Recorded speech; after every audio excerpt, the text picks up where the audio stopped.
saya menulis buku Bidadari Bumi pertama, ada selang beberapa waktu, kayak setahun 2 tahun kemudian, ada seseorang cerita sama saya, "Ustazah, alhamdulillah, makasih. Makasih Ustazah sudah menuliskan buku Bidadari Bumi." Saya bilang, "Kenapa gitu?" Dia bilang, "Teruslah menulis Ustazah. Saya karena baca buku Ustazah, saya bisa tidur." Saya nganggapnya kayak yang cuman bisa bikin tidur. Saya pikir bikin ibadahnya jadi hebat gitu kan. Saya pikir buku Ustazah sangat menginspirasi, sehingga saya mendapatkan pencerahan. Tapi dia cuma bilangnya buku Ustazah bikin saya bisa tidur.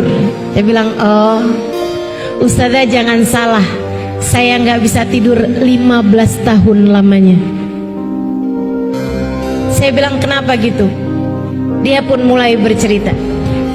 Dia bilang, "Saya Ustazah waktu itu 15 tahun lalu, seorang istri dengan 2 orang anak dan seorang suami yang bekerja dengan mapan di sebuah perusahaan yang terkemuka di Jakarta."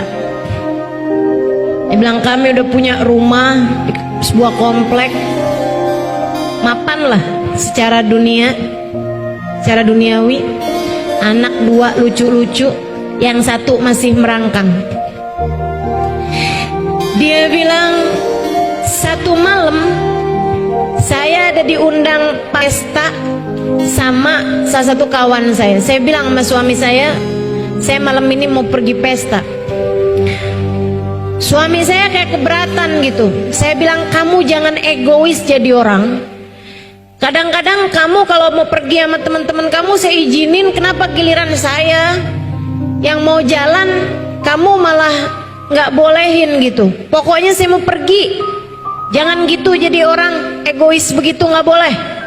Dia bilang, saya pun pergi dengan sepertinya suami yang sedang keberatan sama saya. Pesta dilaksanakan di sebuah restoran mewah. Dia bilang, teman-teman saya mulai bubar jam 9, setengah 10. Saya pikir biarin sekalian suami saya biar tahu rasa. Susah kan jagain anak 2. Saya sengaja nggak pulang-pulang.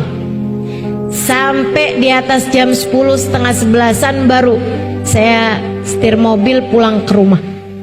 Waktu saya masuk komplek, saya lihat kenapa itu rame sekali.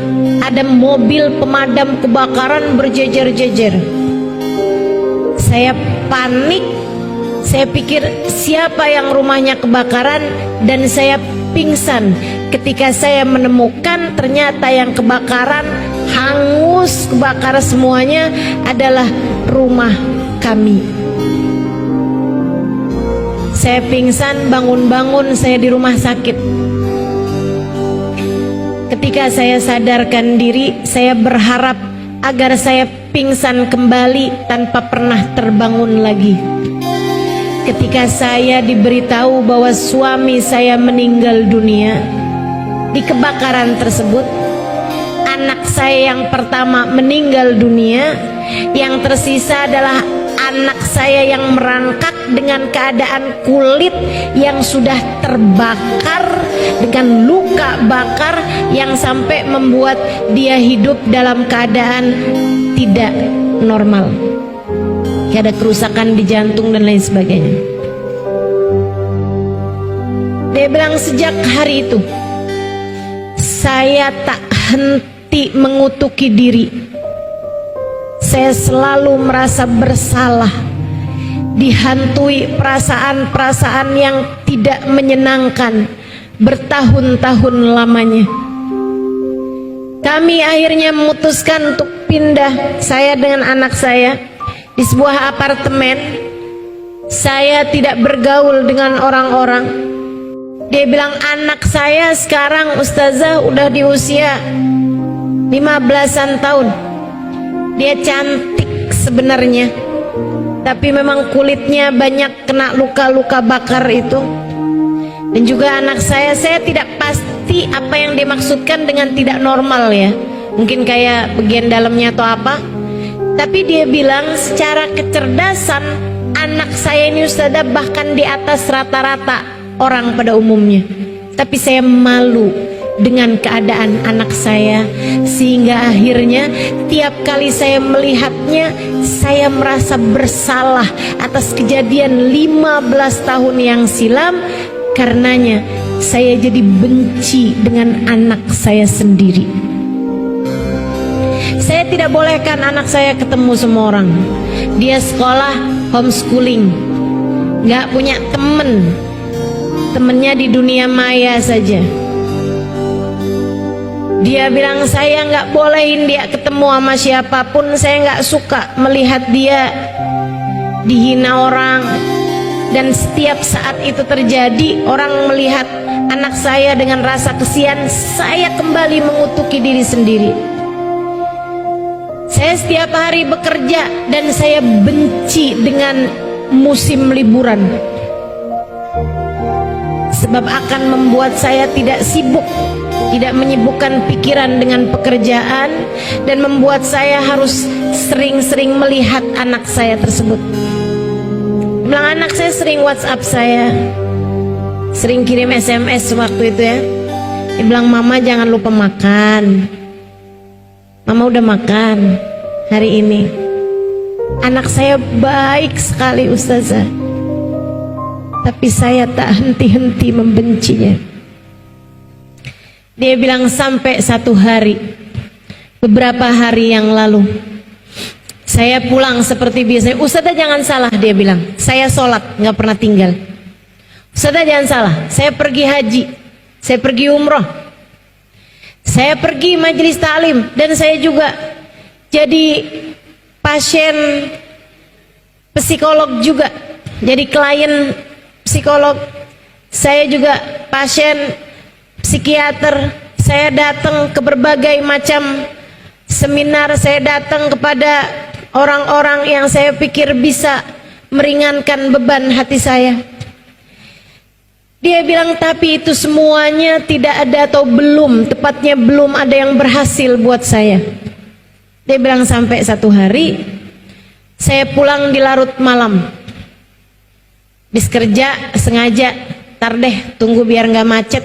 Saya pulang malam hari, dan juga tunggu biar anak saya tuh kayak udah tidur gitu. Jadi saya nggak harus lama-lama ngobrol sama anak saya. Dia bilang saya masuk, ada paketan di kamar, di rumah, di apartemen mereka. Saya liatin dari teman saya.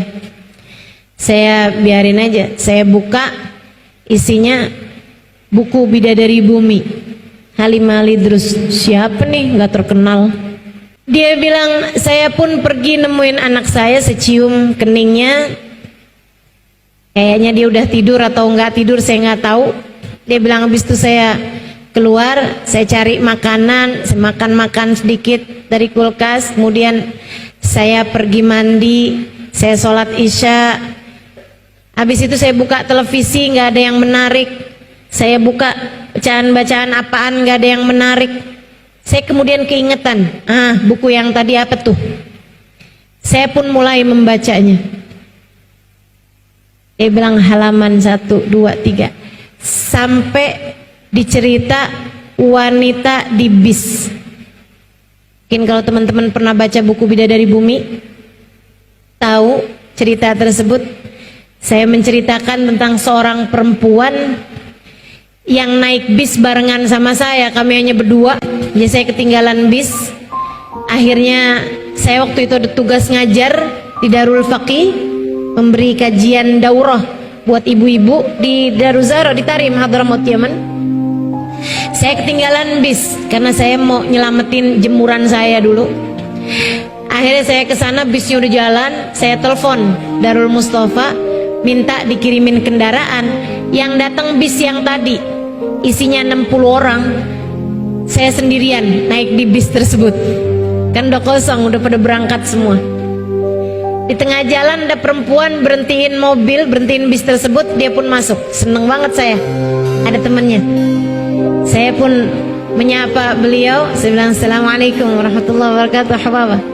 Waalaikumsalam warahmatullahi wabarakatuh. Ya bunai, la ilaha illallah, la ilaha illallah, la ilaha illallah, la ilaha.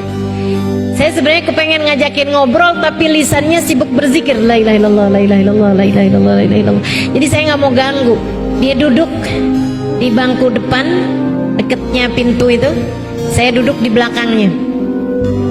Bis pun melaju dengan kencang. Tiba-tiba lagi bis kencang, ada anak lari lewat di jalanan, nyebrang jalanan. Bisnya takut nabrak tuh anak. Dia ngerem dengan sangat mendadak, membuat saya, waktu itu saya kurus, teman-teman saya sekalian. Itu saya pegangan sama itunya, sama pegangan depan itu aja kepala saya tuh terbentur sama bangku yang di depan saya.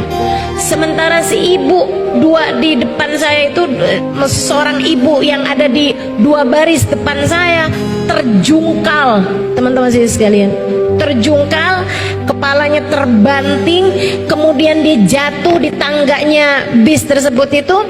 Dia kayaknya mau mempertahankan diri gitu ya. Dia pegangannya bis tuh, ada tuh pegangan pintunya tuh, ternyata pegangannya itu ada besi yang menonjol sehingga masuk ke tangannya, berdarah-darah. Dia lepaskan lagi, kebanting lagi. Ketika mobil berhenti, bis tersebut berhenti, perempuan tersebut dengan darah-darah di badannya karena berdarah-darah tangannya, pas ada di depan saya perempuan tersebut dengan mulut yang tersenyum dengan pandangan bahagia. Dia bilang, alhamdulillah, makasih ya Allah, engkau begitu baik dan dermawan. Saya pas lihat dia senyum terus ngomong gitu, jangan-jangan ada yang kena sarafnya nih.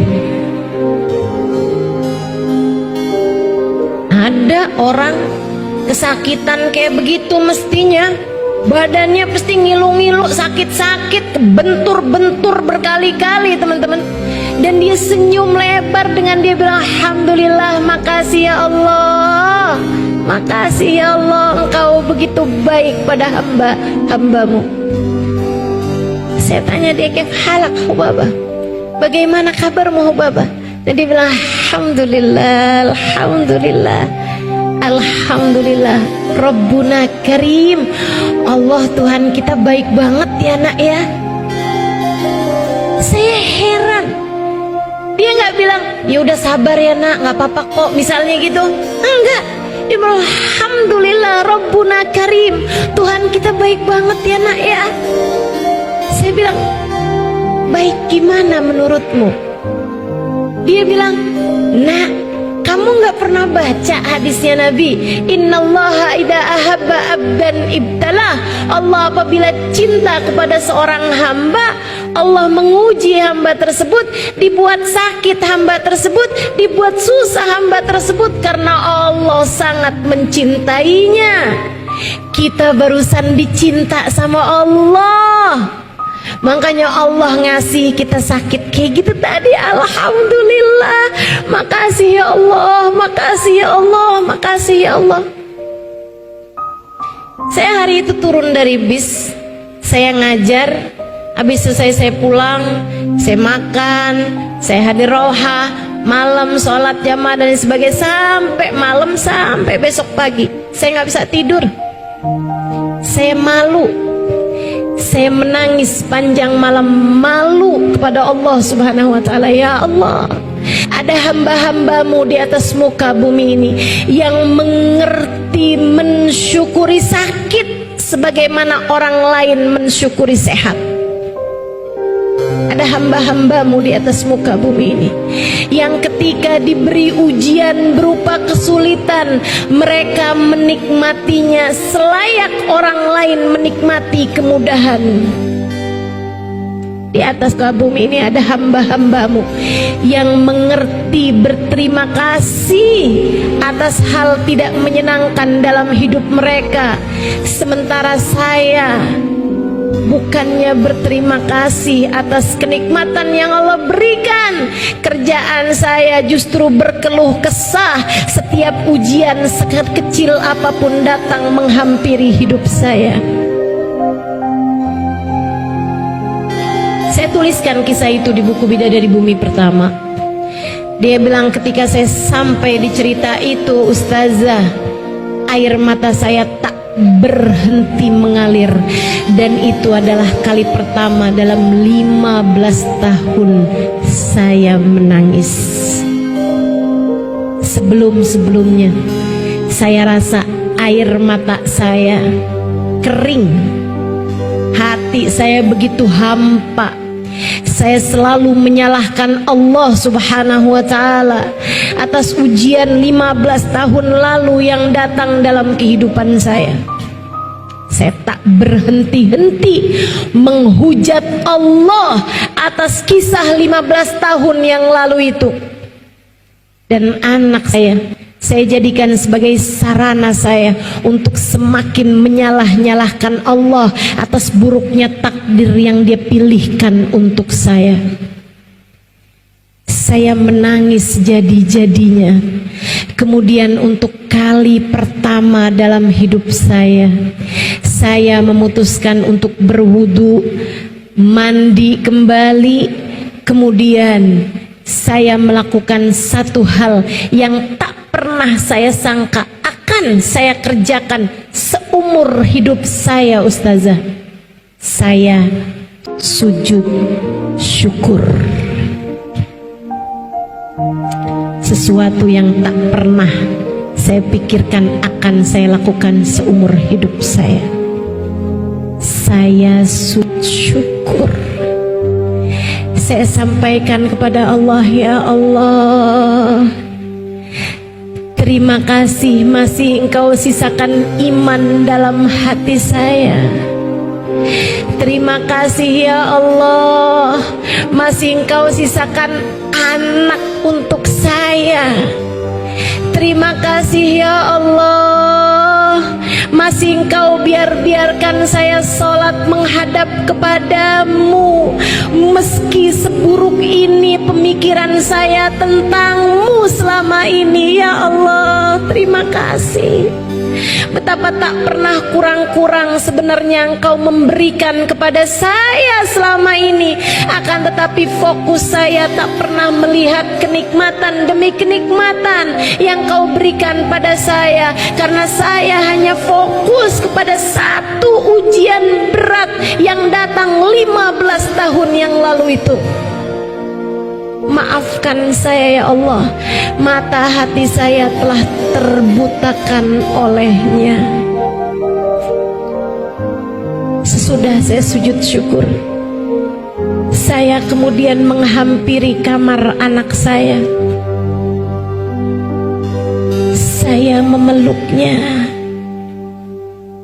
Saya sampaikan padanya, "Nak, maafkan mama, maafkan mama.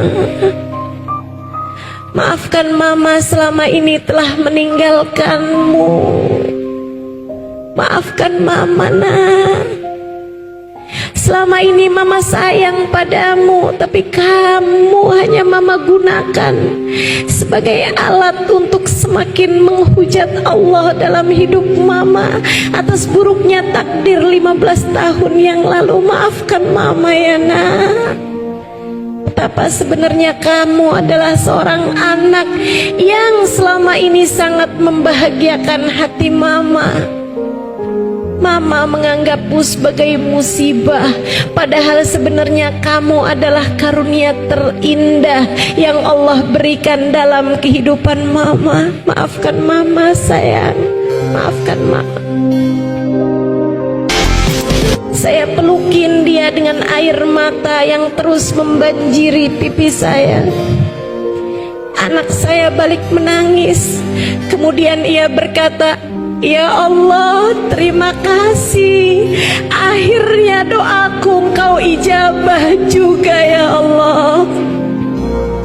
Kami menangis bersama-sama, Ustazah. Kemudian sudah itu, saya bilang sama anak saya, tidurlah kembali. Saya pun mengerjakan sholat sunnah. Kemudian saya ambil buku ustazah kembali. Kedengeran adzan subuh, saya pun mengerjakan sholat subuh.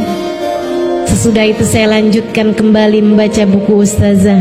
Dan entah di halaman keberapa saya jatuh tertidur. Sesuatu yang dalam 15 tahun saya tidak bisa tidur kecuali sesudah mengkonsumsi pil-pil tidur. Kamu mau menderita gampang. Fokus aja sama ujian yang datang dalam kehidupanmu, kekurangan yang Allah berikan padamu, kemudian bandingkan dengan orang-orang lainnya, hidupmu pasti akan menderita. Kamu mau bahagia, mau merasakan manisnya iman, gampang. Nabi Muhammad telah memberitahukan caranya. Man radhiya billahi robba, ridholah dengan apapun yang datang dalam kehidupanmu. Ingat teman-teman saudara sekalian, tak ada siapapun punya kehidupan yang ideal. Hidup di dunia ini tak pernah ideal untuk siapapun. Kalau nggak diuji sama keluarga, nanti diuji sama suami. Suami baik, ujiannya datang dari mertua. Mertua baik, ujiannya datang dari ipar. Ipar semua orang baik, ujiannya datang dari kemiskinan. Kemiskinan nggak juga, ujiannya datang dari sakit. Semua orang pasti diuji, karena memang dunia ini bukan tempat sebagai kita kembali. Dunia hanyalah persinggahan, semoga menuju surga.